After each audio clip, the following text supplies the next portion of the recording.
Dear students, آداب۔ اکمل اردو رہنما channel میں آپ کا خیر مقدم ہے۔ آج ہم آپ کا جو پہلا سبق ہے درجہ 12 یعنی کلاس 12 کی جو کتاب ہے آپ کی، اس کا ایک سبق ہے، پہلا سبق، جس میں داستان کے بارے میں بات کی گئی ہے۔ داستان سے متعلق یہ سبق ہے۔ اگر آپ یہاں دیکھیں تو یہ دیکھیے کہ شروعات میں جو ہے یہ داستان کی تعریف اور اس کی مختصر تاریخ دی گئی ہے۔ اس کو ایک بار آپ سرسری طور سے اس کو پڑھ لیجئے گا۔ اور یہ دیکھیں یہاں داستان کی تاریخ ہے کہ داستان کیسے اردو ادب میں آئی اور اس کی کیا تاریخ ہے، اس کا اتہاس، اس کی ہسٹری کیا ہے۔ لیکن ہم اس سے آگے بڑھ کر آج پڑھ رہے ہیں میر امن کے بارے میں۔ یہ میر امن وہ ہیں جنہوں نے یہ جو آپ کا سبق ہے سیر پہلے درویش کی، تو یہ ایک داستان ہے باغ و بہار۔ تو میر امن نے باغ و بہار کا ترجمہ کیا ہے، لکھا تو نہیں ہے، باغ و بہار کا ترجمہ کیا ہے۔ فارسی کی ایک تصنیف ہے قصہ چار درویش۔ تو چار درویش کے جو چار درویشوں کے قصے ہیں وہ فارسی میں تھے، امیر خسرو کا لکھا ہوا، تو اس کو انہوں نے باغ و بہار کے نام سے اردو میں جو ہے ٹرانسلیٹ کیا ہے۔ تو یہ سبق ہمارا یہ ہے مین، سیر پہلے درویش کی۔ لیکن اس کو پڑھنے سے پہلے ہم اس رائٹر کا تعارف پڑھ لیتے ہیں، کیونکہ آپ کو معلوم ہوا کہ آپ کے ایگزام میں ایک سوال ایک نثر نگار اور ایک نظم نگار، دو سوال آئیں گے، ایک نثر نگار کی زندگی اور اس کے کارنامے، اور دوسری نظم نگار کی زندگی اور اس کے کارنامے۔ دو بڑے سوال آئیں گے، تو یہ آپ کو جواب لکھنے پڑیں گے۔ تو نثر نگاروں میں پہلا نام یہ میر امن کا ہے، جس کو ہم آج پڑھ رہے ہیں۔ تو آپ دو تین نثر نگار جو ہیں ان کو تیار کر لیں، ان کے بارے میں چیزوں کو یاد کر لیں۔ تو ایک نثر نگار کو آپ کو اور ان کا حالات زندگی، ان کا تعارف اور ان کے جو کارنامے ہیں جو انہوں نے کام کیے ہیں، وہ بریف میں، شارٹ میں آپ کو ایگزام میں لکھنا پڑیں گے۔ تو آج کے ہمارے پہلے مصنف ہیں میر امن۔ تو چلیے شروع کرتے ہیں، ان کے بارے میں ہم پڑھتے ہیں۔ میر امن کا نام میر امان علی تھا اور امن تخلص کرتے تھے۔ تخلص آپ جانتے ہیں کہ شاعری جو لوگ کرتے ہیں یا ادب کی کسی صنف میں کام کرتے ہیں تو وہ لوگ اپنا ایک اپ نام رکھتے ہیں، جس کو ہم تخلص کہتے ہیں۔ یہ اردو میں، ہندی میں، سبھی جگہ یہ رائج ہے۔ جیسے امیتابھ بچن کے جو والد صاحب تھے تو ان کا جو تخلص تھا وہ بچن تھا، ہری ونش رائے بچن۔ تو اسی طرح سے یہاں امن جو ہے ان کا تخلص ہے، امن، نام ان کا تھا میر امان علی۔ 1750 میں دہلی میں پیدا ہوئے۔ ان کے بزرگ مغل بادشاہ عالمگیر شاہ ثانی، عالمگیر شاہ یہ بادشاہ کا نام ہے، ثانی یعنی دویتیہ۔ جیسے اتہاس میں ہم پڑھتے ہیں ایک ہی نام کے دو بادشاہ ہو جاتے ہیں، تو ایک فرسٹ اور ایک سیکنڈ، دویتیہ یا ثانی ہے نا۔ تو یہ مغل بادشاہ عالمگیر شاہ، یہ تو نام ان کا، اور دوسرے ثانی کے عہد حکومت، حکومت کے عہد میں، حکومت کے دور میں، تو عہد حکومت تک دربار شاہی سے وابستہ رہے۔ وابستہ کا مطلب ہوتا ہے جڑے رہے، ان کا تعلق اس دربار سے رہا۔ اور خانہ زاد موروثی و منصب دار قدیمی کہلائے۔ خانہ زاد موروثی، موروثی کا مطلب ہوتا ہے پرانے زمانے سے رہنے والا، قدیم، مستقل طور پر۔ تو یہ مستقل طور پر خانہ زاد تھے، یعنی رہتے تھے وہاں پر۔ تو خانہ زاد موروثی اور منصب دار، ان کا جو منصب ہے، منصب دار قدیم یا قدیمی منصب دار یہ کہلائے۔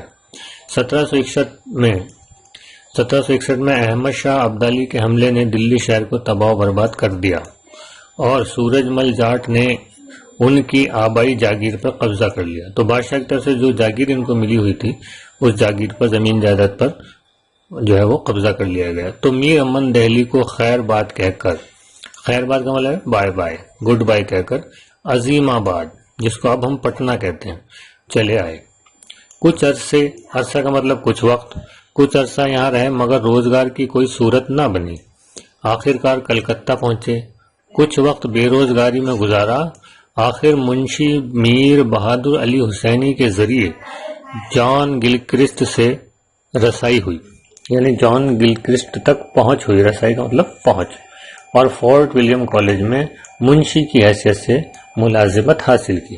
ملازمت یعنی سروس۔ تو یہ چھوٹا سا ان کا زندگی کا خاکہ پیش کیا گیا ہے، اس کو آپ کو ذہن میں رکھنا ہے. 2-3 امپورٹنٹ سی باتیں ہیں تاکہ جب آپ اگر سوال آ جائے آپ کے اور آپ میر امن کے بارے میں لکھنے لگیں تو یہ آپ کو 2-3 تاریخیں وغیرہ ہیں آپ کو یاد رہیں.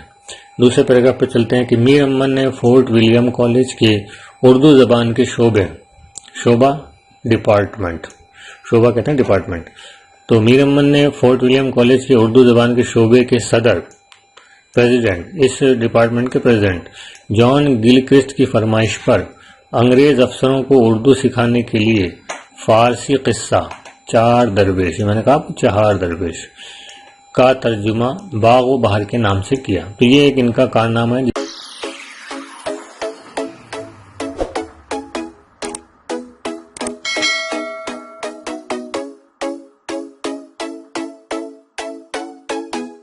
اس کی وجہ سے یہ ہندی میں ہم کہیں تو امر ہو گئے.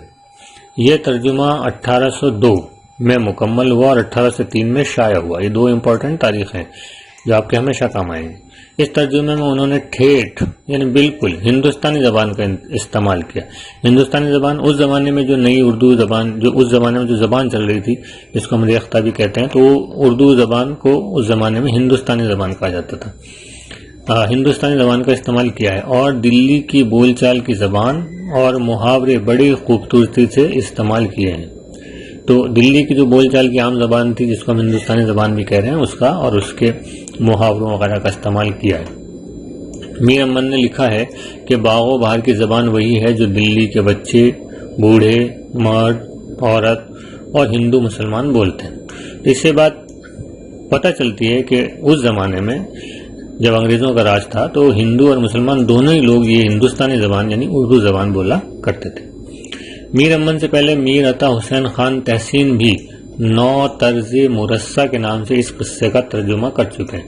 یہ جو باغ و بہار ترجمہ کیا گیا ہے قصہ، یہ جیسے میں نے یہاں بتایا 4 درویش کا، یہ فارسی کی تصنیف ہے امیر خسرو کی قصہ ہے 4 درویش. تو اس سے پہلے اس کا ترجمہ 9 طرز مرصع اس نام سے، اس کتاب کا ترجمہ اس نام سے بھی ہو چکا تھا. کس نے کیا تھا؟ میر عطا حسین خان تحسین نے. تو یہ بھلے آپ یاد نہ رکھیں، اتنی ضروری بات نہیں ہے آپ کے کورس کے حساب سے، لیکن اس کی زبان بہت مشکل تھی. تو ابھی جو ترجمہ اس نام سے کیا گیا اس کی زبان بہت مشکل تھی، لیکن میر امن نے اس قصے میں نہایت آسان، صاف اور بول چال کی زبان استعمال کی. تو ان کا مقبول اس لیے ہوا کہ زبان آسان تھی. باغ و بہار میں 4 درویشوں کے قصے، درویش کس کو کہتے ہیں؟ درویش یعنی سنت، صوفی سنت جو دنیا چھوڑ چکے ہیں، جن کو رغبت نہیں ہے دنیا سے. باغ و بہار میں 4 درویشوں کے قصے بڑے پر لطف انداز میں بیان کیے گئے ہیں.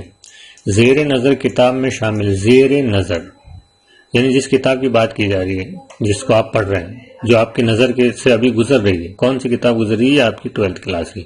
تو زیر نظر کتاب میں شامل قصہ سیر پہلے درویش کی میں بھائی بہن کا قصہ ہے. تو اس میں 4 درویشوں کے قصے ہیں، تو 4 میں سے ایک درویش کے قصے کا کچھ حصہ یہاں ہمارے سبق میں دیا گیا، وہ بھی پورا نہیں ہے.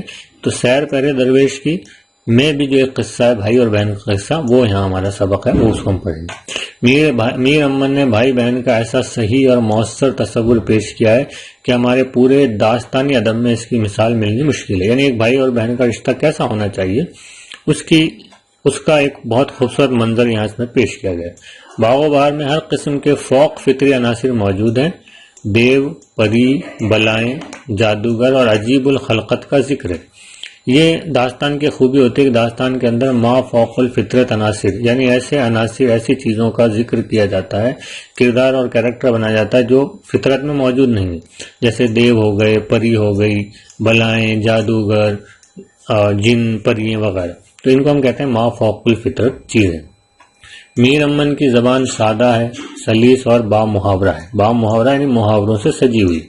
فارسی اور عربی الفاظ کے ساتھ ساتھ ہندی الفاظ بھی نگینے کی طرح جڑے ہوئے ہیں، یعنی بے تکے نہیں ہیں. جہاں ضرورت تھی وہاں ان کو استعمال کیا گیا اور خوبصورتی سے استعمال کیا گیا ہے. باغ و بہار میں اس زمانے کی تہذیب اور معاشرت کی عکاسی بھی کی گئی.